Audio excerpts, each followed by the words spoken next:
Tornado watch, and we now have our first severe thunderstorm warnings inside of the tornado watch here. We're going all the way down into southwestern Oklahoma.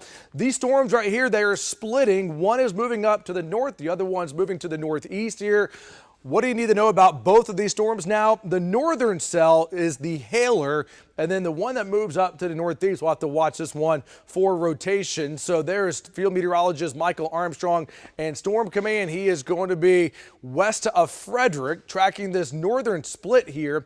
Goes into Altus at 6:36 and then Blair by 6:53. It's a big storm right now. Golf balls and 70-mile-per-hour winds. Let's check in with Michael here. Michael, what are you seeing from Storm Command?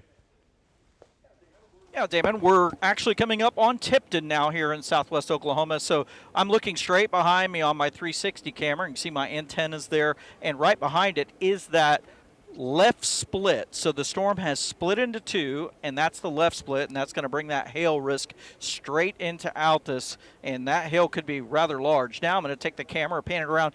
That's the right split, and that's the one that's going to be headed over more toward Frederick and the Tipton area, eventually making its way up toward Lawton and potentially coming up I-44. So this is the one that would have more of a tornado risk with it as it moves on up further northeast into the state. So we're tracking it closely here in First Alert Storm Command. I'm with Kyle Ham, my chief photojournalist, driving along with me, and we'll monitor it very closely. Our entire team is out. Damon, back to you. Yeah, we are. We all are out here. So there is Storm Command. There's Amanda. You see Shane up there. There is Buck, Nick, Sky 5 watching this up in the air. And so these storms have already gone severe. And again, keeping a close eye on it, even up in the air, Sky 5 in southern Grady County. Let me show you the tornado watch that we now have in effect, and it goes until 11 o'clock, includes all the metro south and southwest. Our tornado index is going to be highest down to the southwest to account for those storms now coming out of the state of Texas here, moving up to the north. Even in the OKC metro, our tornado threat is elevated. Have our tornado index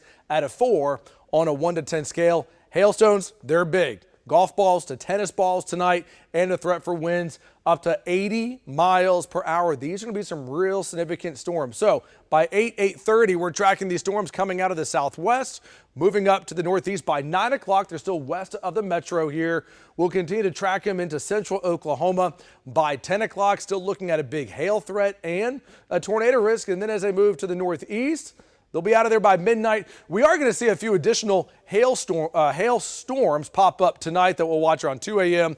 Clinton Sealing out towards Watonga, and those will lift up to the northeast. Again, closer inspection. Kids may have a hard time going to bed tonight. These storms may be pretty loud as they come through 9, 10, 11 o'clock. Choctaw, Midwest City, Bethel Acres, and then moving to the east. And then once again, watching for additional storms that will come in during the early morning hours, especially on western sides of the metro. This is going to be a forecast that we're going to be watching very closely tonight, because the threat will certainly be there. And again for tomorrow as well, noon and into the overnight, it's another round of severe weather chances. There is a tornado risk we're going to have to watch for tomorrow as well for all of us here in Green, and also the flood threat that is really ramping up. I'm real concerned about flooding rain out there. So for tomorrow morning, thunderstorms to the east. We'll see scatter storms mid to late morning, and then into the early afternoon. This is where the low tornado threat begins to set up around 2, 3, 4 o'clock, swinging through the metro by 6. And then as we go into late tomorrow night, we're just going to see waves of heavy rain come in here.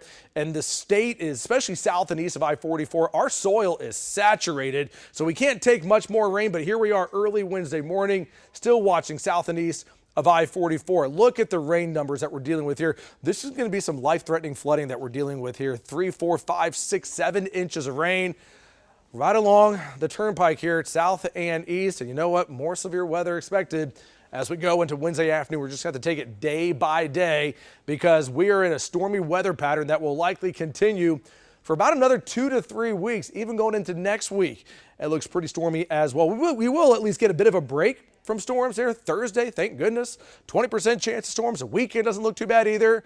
And then it picks back up again for late next week. And you're up to date with the latest First Alert forecast.